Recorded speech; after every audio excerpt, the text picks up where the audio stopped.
আজকে একটা গল্প বলি, চলুন।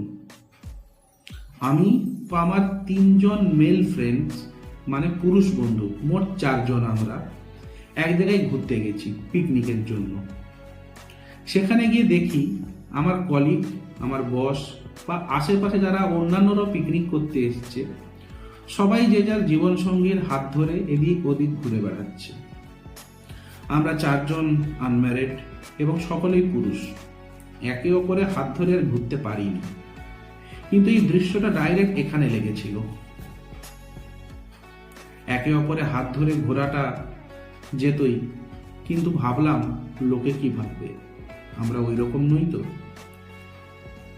তো আমরা তখন কি করেছিলাম, আমরা সারাটা পিকনিক ঘুরেছিলাম এইরকম করে। আপনার যদি এই আইডিয়াটা পছন্দ হয়ে থাকে তাহলে আপনিও ঘুরতে পারেন। না হলে হাত ধরে ঘোরার জন্য আপনার জীবনসঙ্গী খুঁজুন, আর তার সন্ধান পাবেন দ্য প্যাটিক্স ম্যাট্রিমনিতে। Thank you.